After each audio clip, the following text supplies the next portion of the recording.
We would like to give a warm welcome to some of her expert providers joining us for today's conversation.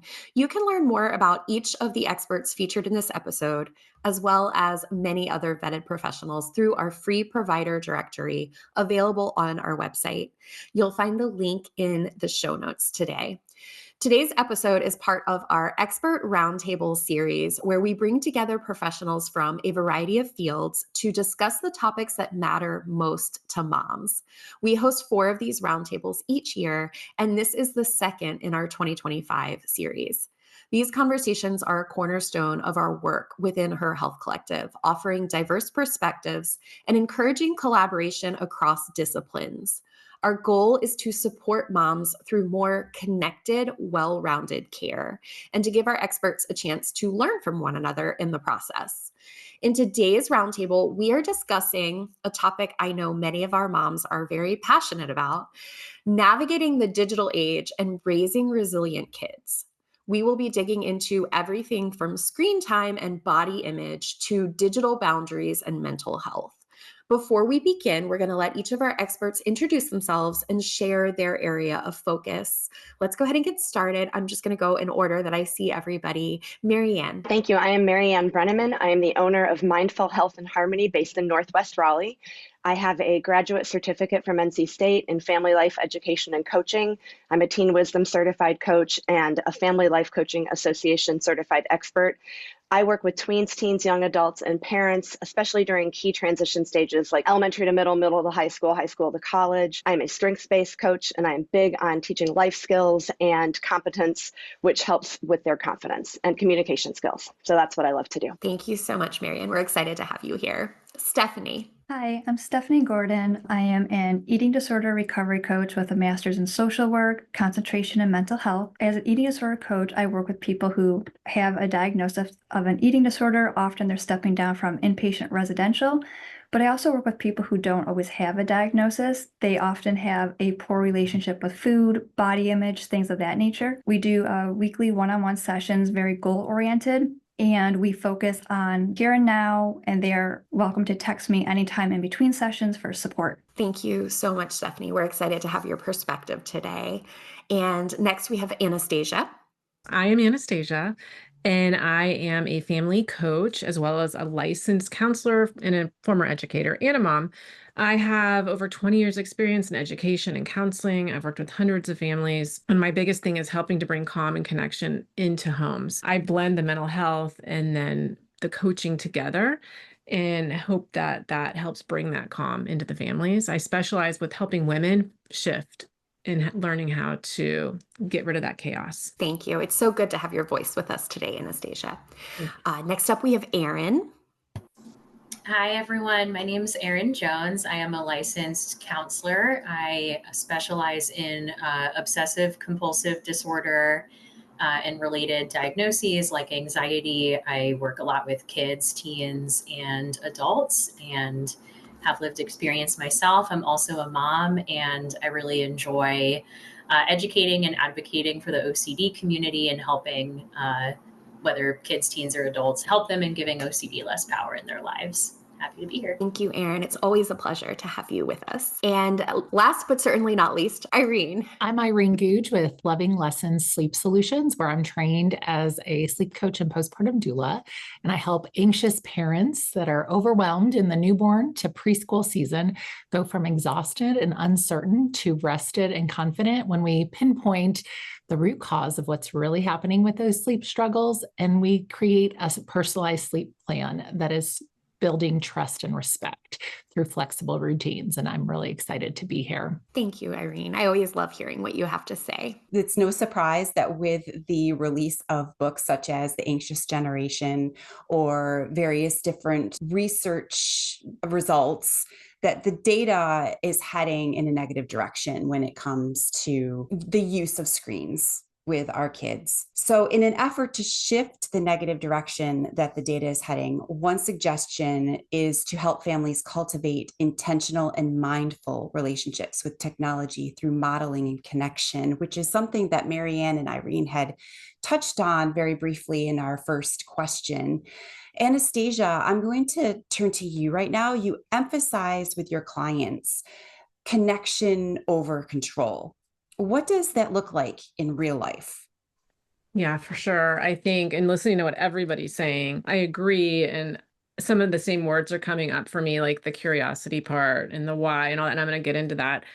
I think that we're in a different age than the way we were raised, the way we grew up. We grew up in it was very controlling, but your parents controlled you. You did what you were supposed to do. You didn't have a lot of options. You did what you were told, right? And you didn't say anything. And like, we can't raise our kids like that anymore. It's just, they're different. I don't know why they're different, but they're different. And so we really have to learn as parents to have that mutual respect with them, the child and you. It's no more of like you're in charge, like more of that authoritative parenting we all need to be doing than the authoritarian. And so moving away from that control is so important. And it's hard for us because we were raised that way. And so our brains immediately go to like, you need to listen to me. You can't be on the phone. Da, da, da, da. And that's never, ever going to work. I'm telling you right now, because kids will be sneaky. They figure out all the tricks. They figure out how to sneak it into their room or how to get through the passwords. And my son, he's famous for doing stuff like that. And so we have, instead of me, and I will get angry at times, but instead of getting super angry, we have a lot of conversations to the point he got a computer for his birthday. We have it in the kitchen. It's in the kitchen. And so we're literally, all of us are always in there. It's our big room that everyone's in. And so he'll be playing his game, but we're right there, me, his dad, his brother. And so we're constantly hearing the conversations he's having. And so we're able to really then know what he's talking about, know what he's watching. And that's one connection right there, because we're very aware of what's happening and who he's playing with and what he's doing. So I think one of the big things is knowing what your kids are doing. And the way you know that is to have the devices or the computers in places that you know where they are. And as kids get older, it's harder. I'm very aware of that too. Like when they're little, it's so much easier, but as they get into preteen and teen, so much harder. So really it's starting to have these conversations when they're little. And so I think modeling what's important, right? And then having limits that you know for sure that you want for your child, right? You already know that they can have an hour screen time limit and they understand that too. And it's not like you're telling them what it is necessarily, but you're explaining the why behind it. A lot of the times kids want to know the why. They want to know why something is happening. And so my child's 12 and he knows more about the brain than I ever did, because like I'm obsessed with explaining to him, this is why you can't, this is not good for you. Your brain is not developed. And if you continue to do this, it's just very harmful. And so having those conversations that seem like they might not understand, but they understand because they see it on YouTube anyway in different ways. They see so much stuff on these YouTube scrolling and really educational stuff, but it's just too much. So them learning to understand how to have the limits and why we're having limits. The other thing is creating those things together. So you're not telling them necessarily what it's going to be like. You're making those limits at the same time. So you're really communicating, connecting on that. And then that curiosity piece, like Erin was talking about, instead of criticizing, like, why are you always on your phone? Why do you constantly want to play Fortnite? It's really about like, tell me about why every time you get home from school, you have to play Fortnite. And they'll have an answer. It's like, I just want to play with my friends. I want to talk to them. Right. And so as a parent, I get that. Okay, you can play with them for a little bit, but we're going to do 30 minutes and then we're going to do something else. So it's not hard, no, but it's also me putting my limit as a parent and sharing what is going to be the healthiest. Then it's also just being honest with yourself too, right? Because as a parent and as a person that does a lot of my business on my phone, I'm on my phone a lot, right? Because I'm constantly posting or doing stuff. So I've had to really set limits for myself of like, all right, I got to put this down at dinner, or from the time he gets home till it's time to go to bed, I'm really going to limit what I'm doing because it's more important for me to like be with the family. But that's been really hard for me. And so I'll call myself, I'm all on it. I'll be like, oh my God, I'm so sorry. I should have never been doing that. Or he'll call me on it and I don't get mad. I'll be like, you're totally right. Like I need to put it away. So I think it's being honest with ourselves as a parent of how it is hard to put the phone down. It's hard to not be distracted by it, and sharing that with your kids and being open with them. It's just really thinking of yourself when as you're a parent now, it's very different than the way our parents raised us. And it's that mutual respect that we have to give them in order for them to give that to us. And I think that's with technology, with anything, because kids are smarter now. Things are quicker. Everything is fast, fast, fast, fast. And so to connect with them, we have to be just aware of that. And they want to, and as they get older too, they will connect with you, but they have to want to, and they have to have that respect for you that you started building when they were little. You've made some really good points. And something that stuck out to me was you had said this in a way, and Marianne had mentioned it as well, where you talk about cutoffs, having a cutoff time for your child or your teen with the device. But the question I have regarding the cutoff is you implement the cutoff, but then they seem to have an excuse like, can I read my book, which is on their iPad? And then all of a sudden they're looking up the definition on Google, and then they're pulled in, just like all of us, like the adults are. The same thing happens. But how do we navigate that as parents? You know, I have it all the time with my child. I want to listen to music. And then before I know it, it's really hard. Do you have any suggestions? I mean, I think the biggest thing is knowing what they're doing, right? Like it's hard. It's almost impossible to get them off of it. But if they're telling you, I'm going to listen to music, you know they're listening to music, right? So at least that they're being open with you and knowing what they're doing. So I think it's almost impossible to get them off of it all the time. But the fact that your child's communicating with you on it, that's like amazing that they're talking with you, because he's not being sneaky. He's telling you what he's going to do. And then I think too, just being open, well, we're going to have to put it down at some point because it's just really not healthy for you. Or I know you want to look that up, but we're not doing that anymore. We're done. So being prepared and like predicting like all the things, that the excuses that they're going to have, and know that you're going to have to put some boundary with that before you even start. So if you have in high school, it's so much harder too, because these kids are so smart, like I'm saying, that they're able to navigate exactly what you're saying, Cindy, around all of your limits and boundaries. So I think the biggest thing is just having that open communication. As I work with a lot of moms, once they're in high school, it's pretty much, we're kind of like just having to make sure they're doing things that are safe online, if that makes sense. Well, the funniest thing we're getting now is my kids who are 11 and 15, they say, just to get a little bit more time, can I just finish this scene? And we're like, sure, but how long is the scene? So yeah, no, I do that too. Or I'll put on the microwave. I'll be like, you have literally 3 minutes. And if you're not done in the 3 minutes, I'm going to have to take it because you've already been on it for this amount of time. Because I get the same, I have a 12-year-old and I get the same thing. We're always trying to finish a game, and I'll let him usually finish the game. Like say we have like an hour limit. He'll say, oh, I still am on the game. I'm like, well, finish this game and then we're done.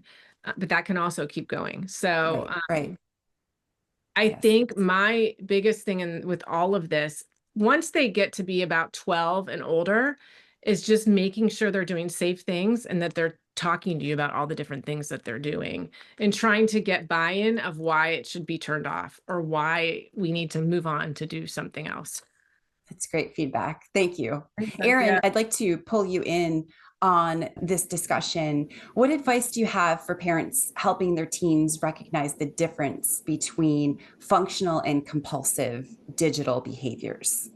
Yeah, that's a great question because, as it was just brought up so well, I think as kids get older and they're becoming teens, probably using more digital media, I think we're helping grow their literacy and their competency with it, right? Where I think we either can't or maybe shouldn't have as much control anymore, as they're going to learn to be people out in the world, and helping them learn what these things are is going to help them have more of that literacy and competency. I think, on your own, explaining the difference between a behavior that's functional and compulsive is, something that is more about the why behind it, why the behavior is happening. This is for any behavior in your mind, on a device, out in the world, eating, exercise, anything. Is this thing being driven by a worry, anxiety? Is it feeling like something you have to do, like a sense of urgency? This is when it's more compulsive.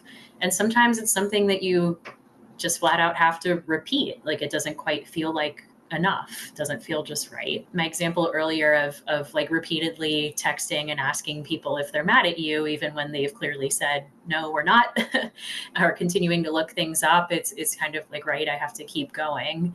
And maybe I'm also trying to figure out an answer that can't even be solved anyway. So a behavior that's more functional, including, gaming online, using social media, texting, has more of a helpful purpose to it. Sometimes it is purely entertainment, right? I want to game with my friends. It has social benefit. Maybe I'm researching or watching videos online because I want to learn about something. And I think looking at that difference helps with helping kids and teens form their own cutoff time over time, right? So us as parents are going to make that cutoff time through these years, but then helping teens look at, like, maybe it starts out as something that's more like entertainment for you and it's fun.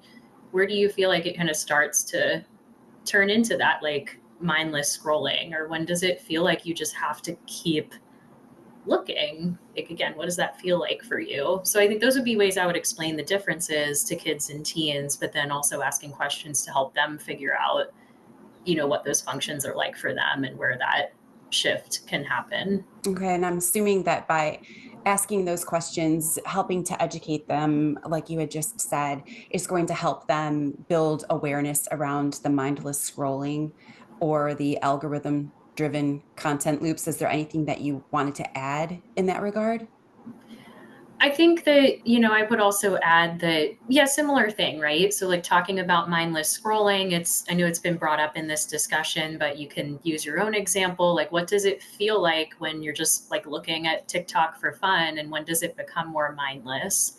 So, kind of like, what are the red flags? Well, I start to lose track of time. I kind of feel more spaced out. Okay, so those are our signs that it's starting to turn more into mindless scrolling. How do we notice that more?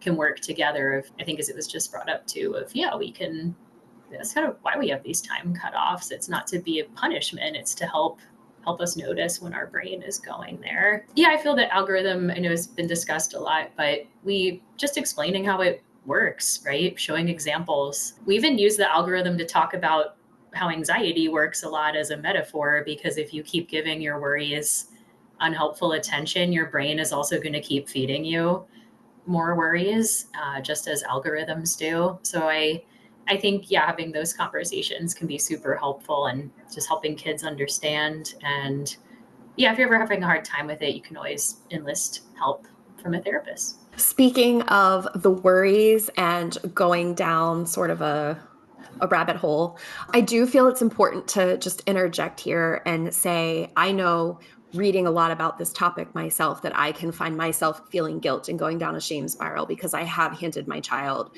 a tablet or turned the TV on. So I just want to interject here in the middle of this conversation and say that I personally do feel that there is still space in our kids' lives for digital and tech. And this isn't made to make any parent feel that we're saying that there's not a space for it.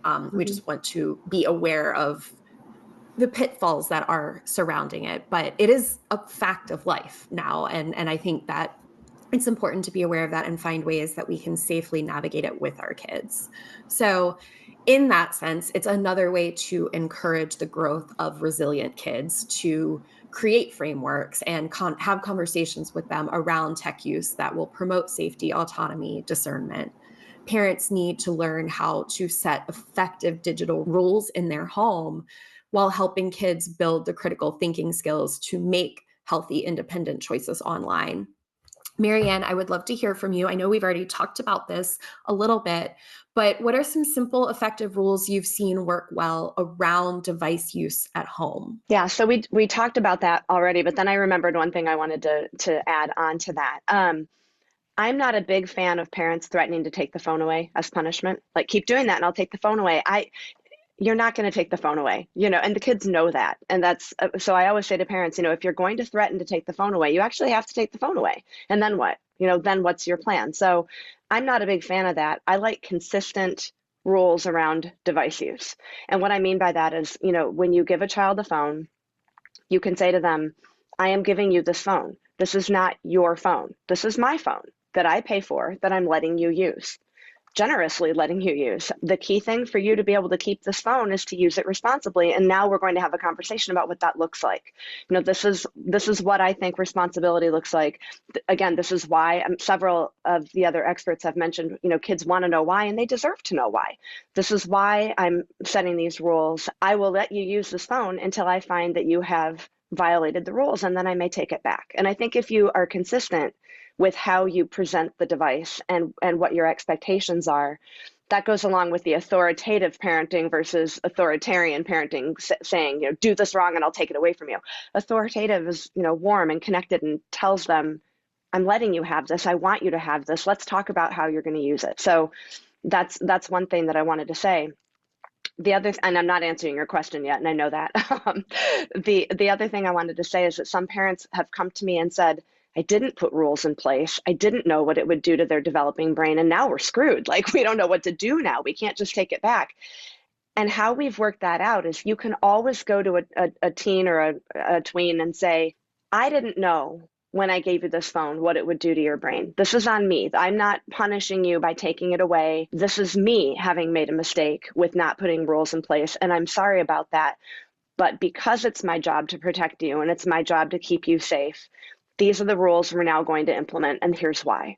And I have not had a single parent who implemented that the kid turned around and said to me, my mom's such a jerk for taking my phone. I literally had one parent say almost word for word what I just said. And then the kid came to me and said, well, my mom took my phone away, but it's okay because she it's not anything I did wrong. She didn't know it would hurt my developing brain. Like, the kid did hear her. And then she looked at me and she goes, Marianne, I feel better without it. And I'm like, yep. So if you can put anything in place that allows the kids the time and the space to feel the difference, they will recognize the difference. So in answering your question, I think, again, just, keeping the devices on a limited time frame, explaining to the kids why, maybe blocking certain apps, explaining that you will be checking their phone. I loved everything Anastasia said about, like, the computers in the room with where everybody is. Everybody knows what's going on. I think those things are important. Marianne, I actually have a really quick question for you. Sure. With things like social media, you said not allowing certain apps. So if you have your kids not having social media, but then they've got friends. So my 15-year-old will send her things from Instagram. How do Right. you work that? It's still, she can't see everything because she doesn't have an account, but it's still is a touch. Do I just let that go? I think so, because how are you going to control what somebody else sends your kid, right? I mean, Right. I think the best thing you can do is maybe, I can't remember who said it, but asking, like, with curiosity, how do you feel about that thing they sent you? Did you think that was funny? Did you think it wasn't funny?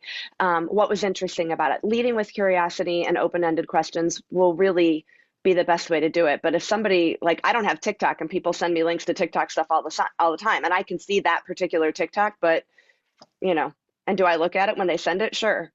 But I don't have a TikTok account. So I think that's kind of a losing battle to try to figure that one out. Yeah, absolutely. Thank you for that, Marianne. This is towards Anastasia. How do we go beyond just setting limits to actually teaching our kids how to think critically about what they are seeing and doing online? Yeah, that's a really good question. It's hard though, right? Because their brains aren't capable of really critically thinking about this yet. So we kind of have to be the brain for them, which they necessarily do not like. So I think we have to give ourselves as parents a lot of grace and just know that we're doing the best we can with it. But teaching it and explaining why things are the way they are and teaching about it, I think that's the best way to go about it. And it also has that communication piece, like I was talking about earlier, is like, if you're going to tell them they can't have TikTok, explain to them why, maybe show them TikTok. And that's going to start when they're really little, right? Because by the time they're 11 and 12, they already know what TikTok is. So all this teaching stuff has to happen when they're like 9, 10 years old, especially if they're in, I would say, a school, like if they're not homeschooled or in a very isolated environment, because in the school, most of the kids are going to have this stuff. So when they're young, they're going to come home and tell you about it, and they're going to talk. So then you sit down and you talk about it, and you learn and you teach and you talk and you both learn together.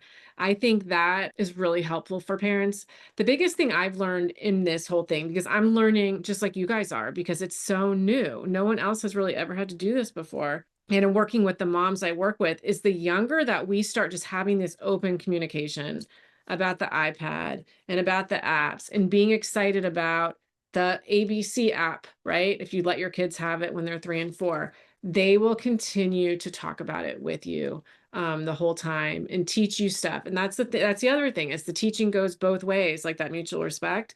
Let the kids teach you about the YouTube or whatever it is, because then they're gonna be excited to talk to you about it, even if you could care less. But then you're gonna know what they're watching and what they're hearing, right? And what they're seeing. But yeah, I just think we have to give ourselves like a lot of grace and just know that we're just doing the best we can. And I think if you're paying attention, if your kids are coming to you and sharing stuff with you and telling you about the music they're listening to, and I think that's a win for us because they're communicating with us.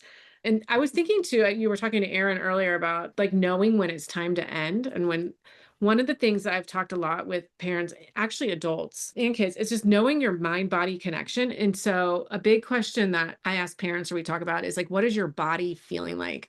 What does your body feel like when you've sat there for so long? What does that feel like whenever you really think about your heart or your hands, whatever? So I really have them get into what is their body feeling like, because then it puts them right in that present moment.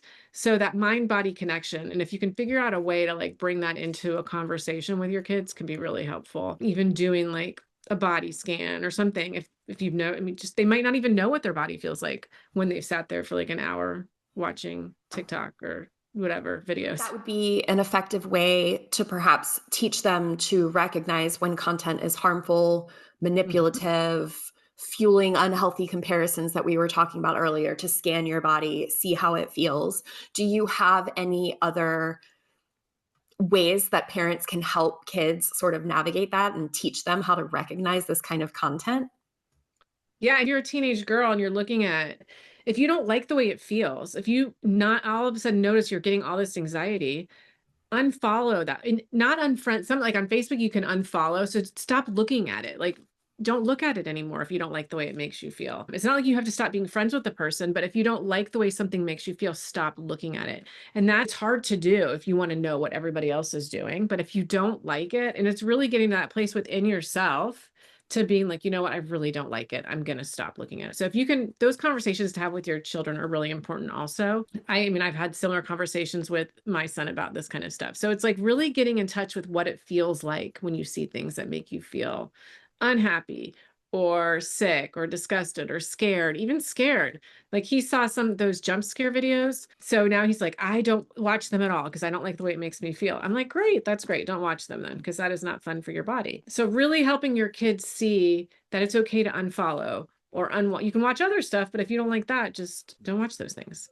Yeah, and what a powerful lesson for kids, because I feel like that's hard for me. I go on there and I see things that make me feel pretty crappy, and yet I'm still stuck there rereading or like bringing it up 5 minutes later to see again. Oh, I have to check it again for some reason, like it's changed. And Yeah. if it's hard for an adult, that's even harder for a kid. So having those conversations from a young age would be really important. I can see It's that. hard. And I'm to the point, like with my social media, just for me as a mom and as a woman, that everything, it's very skewed. My stuff is all happy, it's all these nice quotes, it's all the kind, I don't have like political stuff. If there's like a drama person that I know, they're not even there anymore, because when I go on there I want it to be like fun for me. So I literally like, it's just very skewed to what I like, because I'm like, if I'm going to do this, it's going to be fun.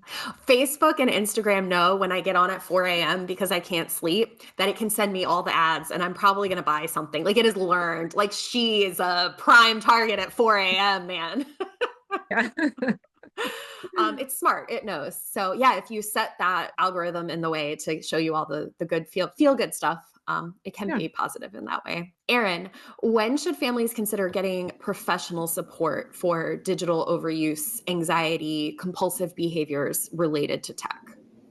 Yeah, great question. I think in general, it's not too early. Things don't have to be very severe or bad for you to get professional help if you just want to get some education and work together as a family and feel more confident in your family's conversations about these topics. But more specifically, I think where there might be more concern or maybe a little bit more of a urgency, I suppose, to get some more help would be if digital media use is negatively affecting your kid or your teen's life. One would especially be if they want help with it. Many kids and teens actually do want help with this stuff and can notice that they feel anxious or attached to some of these behaviors, or that they are struggling with body image because of things online. So yes, of course, if they're asking you for help, please do it. Other things would be if maybe you notice things that could be some physical symptoms of anxiety, stomach pain, headaches, things that don't, are there but don't seem to have an apparent medical cause. But again, impacting one's life could also be interfering with things like school, sleep, or routine things taking a bit longer than usual because your kids seem less happy and less able to engage in the present. And maybe you having some of these conversations isn't quite feeling like enough yet. Those would be good times to consider consulting with a therapist. Erin, is there a particular professional that we should be seeking out, someone with a specific specialty, or can any therapist really help? Great question. Yeah, you may look for coaching. I think it may depend on what specifically the concern is. I would say if you're worried that your kid or teen could be struggling with OCD, with anxiety, with a related mental health condition as it pertains to digital use, I would recommend working with a licensed therapist, especially who uses evidence-based practices like cognitive behavioral therapy or ERP, exposure therapy for OCD. Sometimes, if it's kind of more, hey, we want to work together as a family and we're really targeting this one behavior, people may pursue a coach. Though again, for mental health conditions like OCD, anxiety, you want to find a licensed, trained professional. I can say too that it's really important to research the people that you're looking for. So whoever you decide to find, whether they're licensed or not, really research them, learn who they are, find out what they've done in the past, results that they have had, see if you can be part of it. One of my big things we're working with kids, right? So the kids have the issues, but they're in your family. And so it's usually a combined situation. So really working together as a family, if possible, that's my take on it, is that if you can be part of it as a parent, if you have a child that's really struggling. Yes. Great. And I just jump in with that. I agree 100% with what Erin said and what Anastasia said. And my only goal when I work with a family is that they get the help they need, whether it's with me or somebody else. So, coaches need to stay in their lane. We've been trained to identify conditions and situations that we are not able to handle. So, for instance, if I get somebody who's obviously just having symptoms of OCD, I'm going to send them to Erin. I'm going to send them to somebody else. That's the way it should be. I think that's important to remember, that any good person has a referral list for someone else. So you want to make sure that it's a good match for everybody. So that's just one of those important things, because the whole goal is to get the family the help that they need. Very important. Well, thank you so much to all of you for your time. It's been a very enlightening conversation, very, very helpful. I can't wait to go back and listen to it again and just continue to get little nuggets from all that we've discussed today. So thank you. It's always appreciated, and we hope that you enjoy the rest of your day.